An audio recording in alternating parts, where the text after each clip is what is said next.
तो बच्चों हम लोग जो है आज बेटा हम लोग देखेंगे kinetics of radio active disintegration, right. तो आज की जो हमारी हेडिंग है वो है बेटा kinetics kinetics of radio active disintegration, radio active disintegration,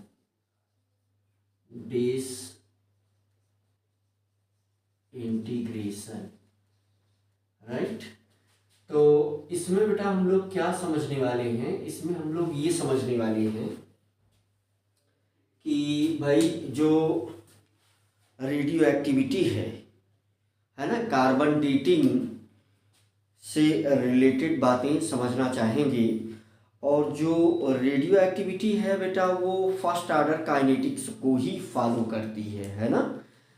तो यहाँ एक लाइन आप जनरली ये लिख सकते हैं कि radio active disintegration, radio active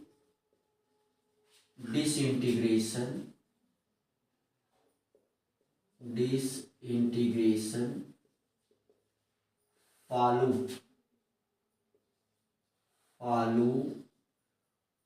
first order kinetics,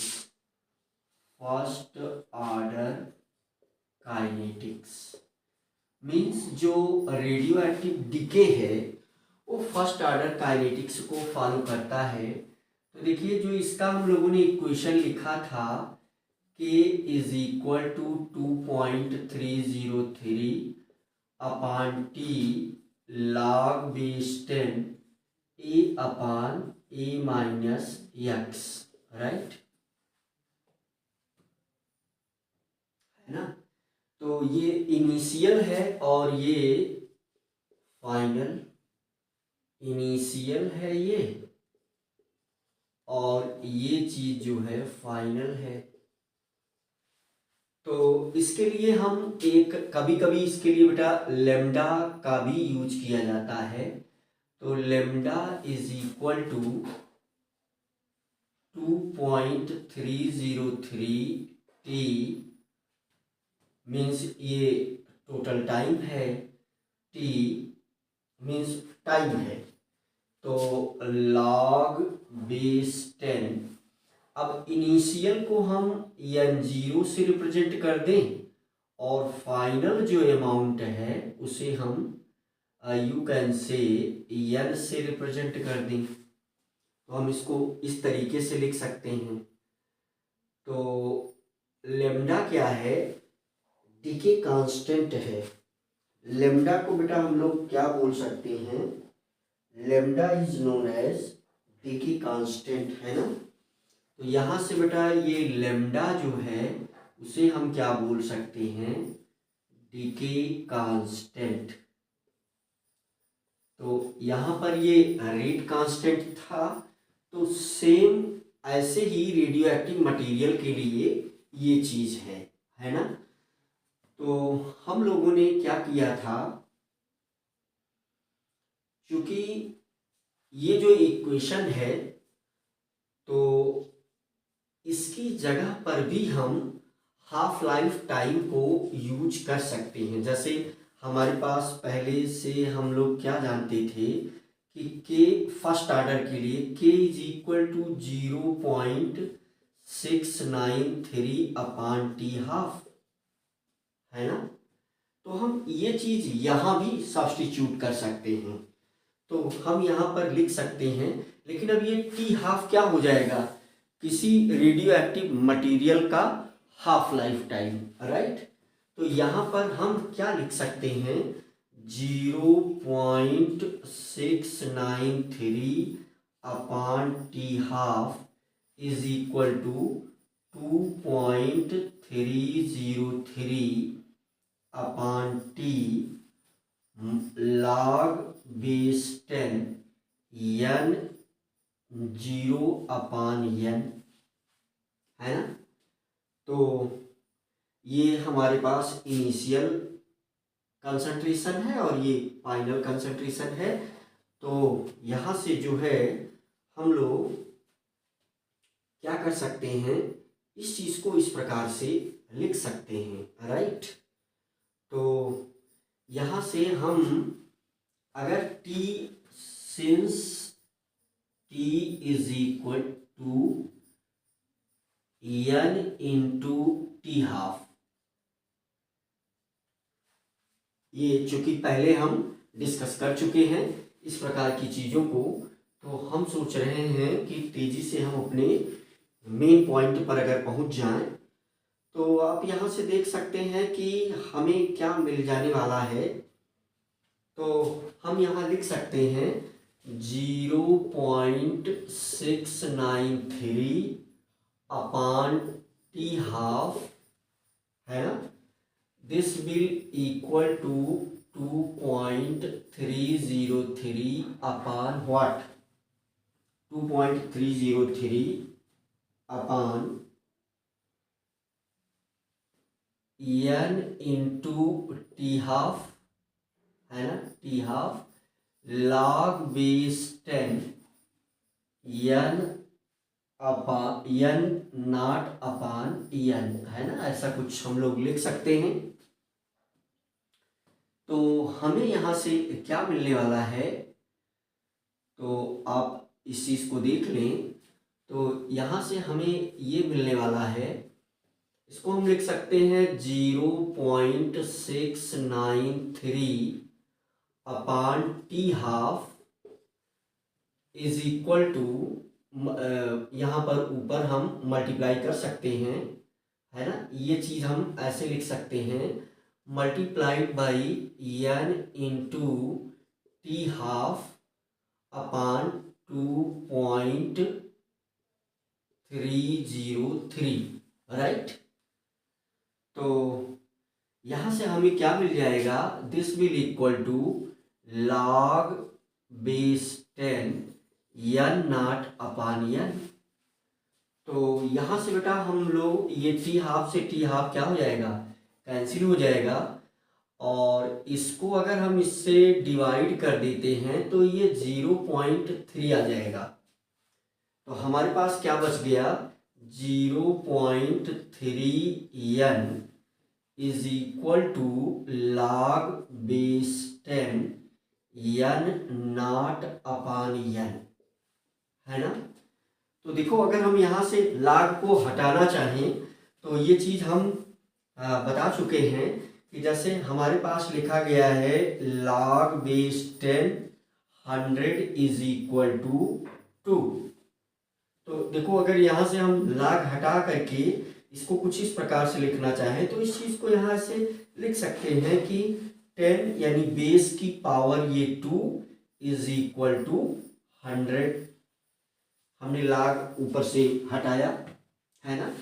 तो इस चीज़ को भी हम कुछ इस फॉर्म में अगर लिखना चाहें तो लिख सकते हैं। तो क्या लिख सकते हैं कि यू कैन से, यहाँ से, है ना। तो यहाँ से हमारे पास ये क्या आ गया, बहुत सिंपल सा। तो यहाँ से इसको देखिए हम 0.3n इज इक्वल टू, ये हो जाएगा हमारे पास log base 10 n not minus log base 10 n। इसको हम कुछ इस प्रकार से लिख सकते हैं, और हम माइनस से, चूंकि हम फार्मूला बनाना चाह रहे हैं, केवल यहाँ पर -1 से मल्टीप्लाई कर दें तो इस पूरे में भी हमें -1 से मल्टीप्लाई कर देना पड़ेगा। बहुत छोटी छोटी बातें हैं ये। तो आप देखें कि इसको हम कैसे लिख सकते हैं जनरली। तो -1 से अगर हम इसे मल्टीप्लाई कर देंगे तो ये हो जाएगा हमारे पास, हम इसको लिख सकते हैं log base 10 n upon what, n naught, ये नीचे चला जाएगा, and this will equal to -0.3n। है ना। अब इसमें हम इस चीज़ को अगर हम यूज कर दें कुछ इस प्रकार से, तो देखो इसको हम क्या लिख सकते हैं, हम लिख सकते हैं यहाँ से n अपान ये रिमेनिंग और ये इनिशियल है ना, n upon n naught is equal to 10 to the power है ना, 10 to the power total power -0.3 n। तो यहाँ से क्या हो जाएगा हमारे पास, वेरी सिंपल, हम इसको लिख सकते हैं कि n upon n naught this will equal to 1 upon 10 to the power 0.3 n। और इसको हम लोग लिख सकते हैं 1 अपान है ना, 1 upon 10 to the power 0.3 whole power n, ऐसा कुछ लिख सकते हैं। तो इसकी वैल्यू आ जाती है 2, इस चीज़ की वैल्यू कितनी आ जाएगी 2, तो ये हो जाएगा n upon n naught is equal to, तो ये हो जाएगा 1 अपान 2 पावर n। तो यहाँ से हमारे पास आ जाता है n is equal to n naught multiplied 1 upon 2 to the power n।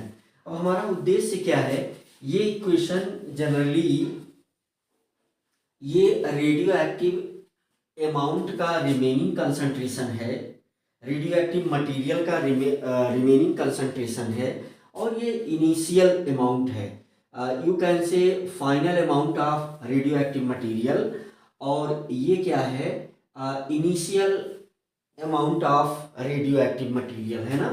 तो ये इनिशियल अमाउंट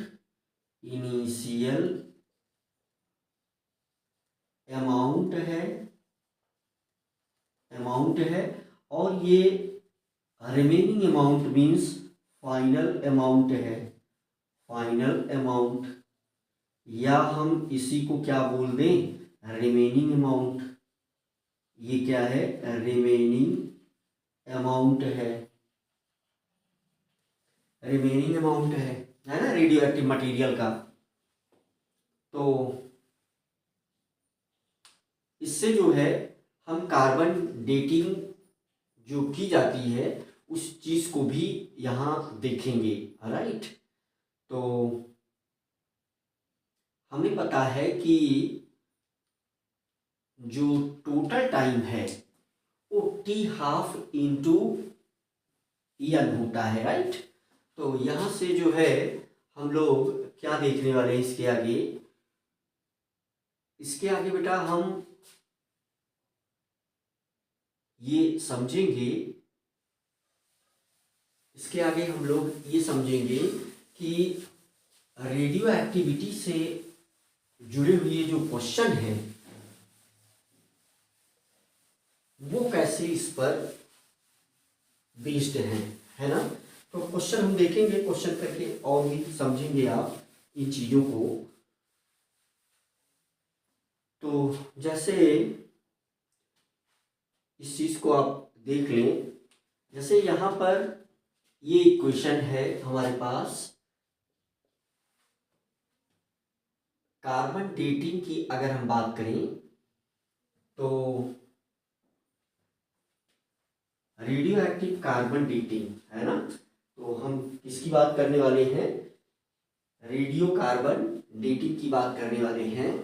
तो रेडियो कार्बन डेटिंग में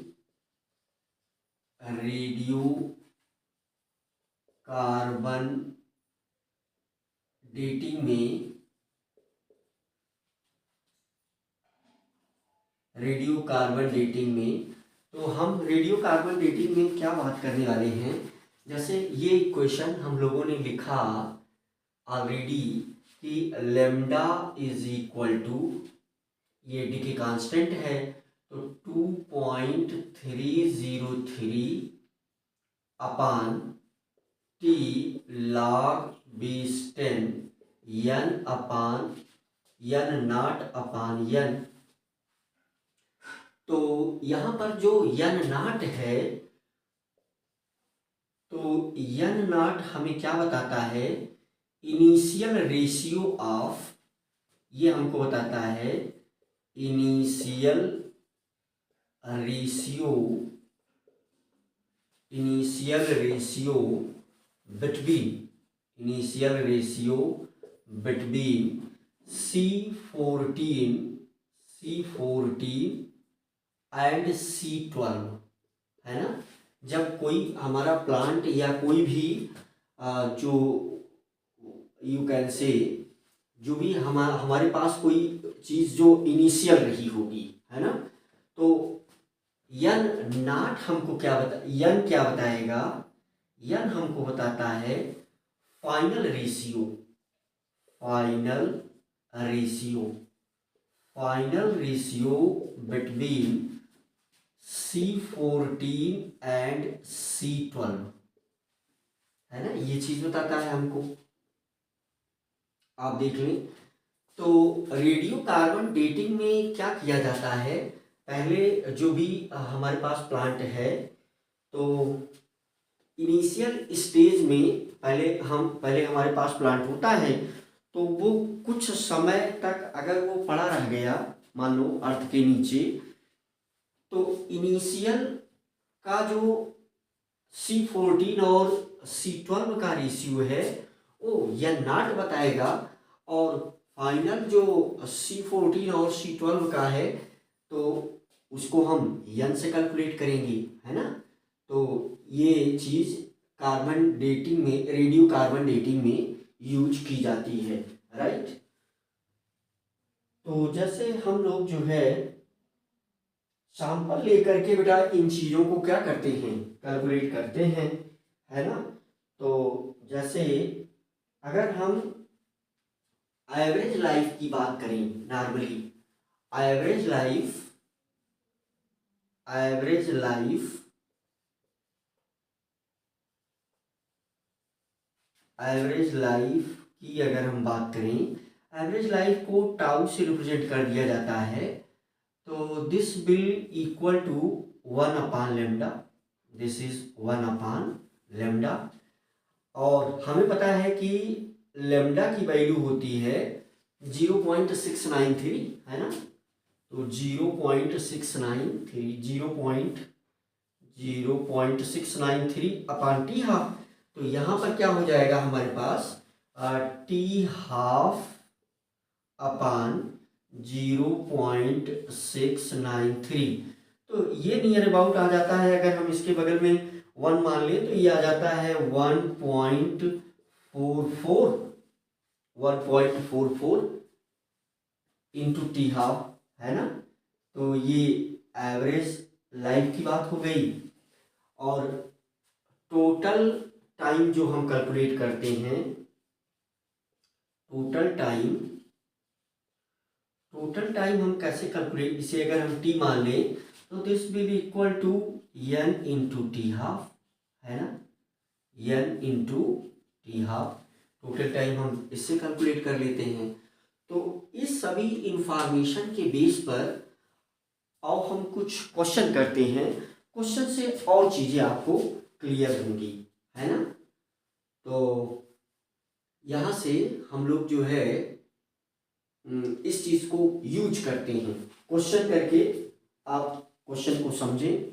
अब इसको मिटा दिया जाए, एक क्वेश्चन करके हम लोग देखते हैं इन चीजों को हम कैसे क्वेश्चन में यूज करते हैं, राइट। तो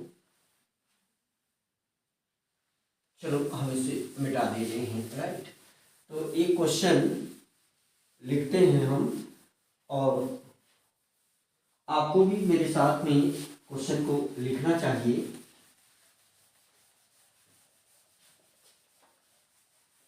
मीन्स रेडियो एक्टिव डिसइंटीग्रेशन ये फर्स्ट ऑर्डर काइनेटिक्स की तरह ही होता है, right.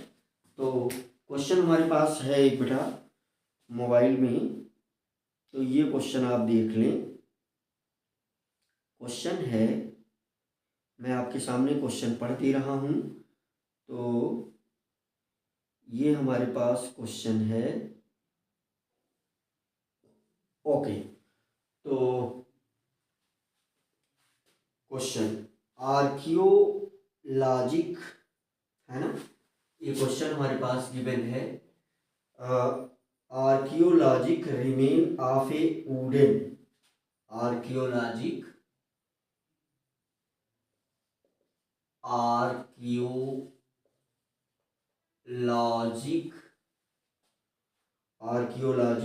Remain of A wooden, archaeologic remain of A wooden artifact was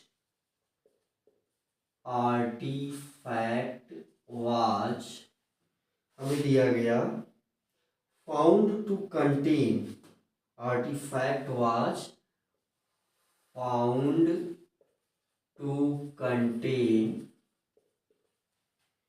32% what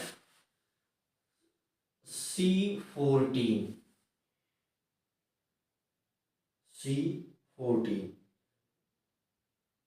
activity of what C14 32 activity of what was expected in freshly cut wood, of what was expected in freshly cut wood है ना।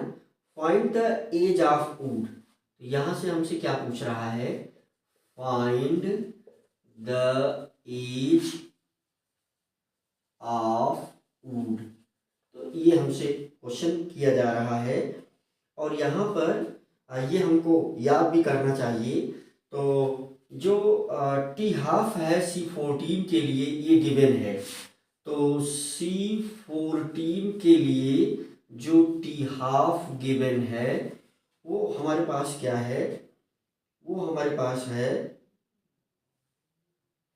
5760 year is equal to 5760 years, है ना। तो simple सा एक question जो हम लोगों ने फार्मूलों का डिस्कशन किया है उसी पर बेस्ड। तो यहाँ पर हमें क्या क्या गिवन है, हम ये सॉल्यूशन, हम ऐसे क्वेश्चन को सॉल्व करने के लिए जो n की वैल्यू है, n0 की वैल्यू है, उससे हम 100 ले लें, और जो n की वैल्यू है उसको हम 32 कंसीडर कर लें। और तो यहाँ पर जो लेमडा की वैल्यू है, लेमडा की वैल्यू को हम लोग क्या कंसीडर कर लें, 0.693 अपान T12, और T12 देखिए यहाँ पर गिवन ही है ना। तो बाकी और हमें T पूछ रहा है हमसे, हम T बता दें तो फार्मूला, डायरेक्ट फार्मूले पर बेस्ड ये क्वेश्चन है। तो यहाँ से क्या हो जाएगा, 0.693 अपान T12, है ना, 0.693 अपान T12 इज इक्वल टू, वही फार्मूला यूज कर रहे हैं हम लोग, is equal to 2.303 upon T log base 10। n की जगह पर हम क्या यूज कर लें, 100 अपान 32, है ना। अब यहां से T हमको मिल जाएगा, T12 की वैल्यू हमारे पास गिवन है। तो सिंपली हम T हमें चाहिए तो T को ही हम इधर कर लेते हैं। तो T इज इक्वल टू, अब ये चीज नीचे चली जाएगी, T12 ऊपर चला जाएगा, तो ये हमारे पास आ जाएगा T12 मल्टीप्लाइड 2.303, है ना, और ये चीज नीचे आ जाएगी, तो डिवाइडेड बाई कितना आ जाएगा हमारे पास, 0.693, राइट। तो will equal to what, T. T हमसे पूछा भी जा रहा है, T is equal to what. और log बेस 10, इस चीज को हम ऐसे भी सॉल्व कर सकते हैं, है ना। तो यहाँ से जो है log बेस 10 को हम इस प्रकार से भी सॉल्व कर सकते हैं। ब्रैकेट में हम लिखेंगे log base 10 100 minus log base 10 32, है ना। तो इसकी वैल्यू तो क्या हो जाएगी, 100 की वैल्यू हो जाएगी हमारे पास 2। तो इसको हम यहाँ सॉल्व करते हैं, तो टी हाफ की हम वैल्यू रख लेते हैं। तो ये हो जाएगा हमारे पास यू कैन से 5, 7 और 60, है ना। तो this is 5, 7, 60 multiplied 2.303 divided by 0.693।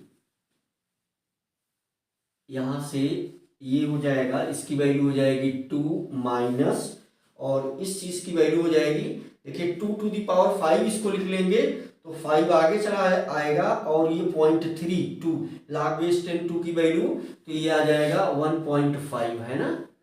तो ये आ जाएगा -1.5, तो ये 0.5 बचेगा, है ना। तो यहाँ से कहीं मिस्टेक चेक करते हैं, मिस्टेक कहाँ हुई, है ना। तो ये जो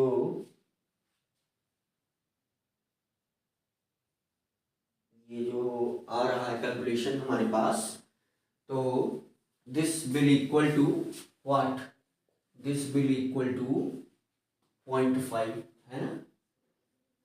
अगर हम this will equal to T, T हमसे पूछा जा रहा है, तो अगर हम इसको डिवाइड करें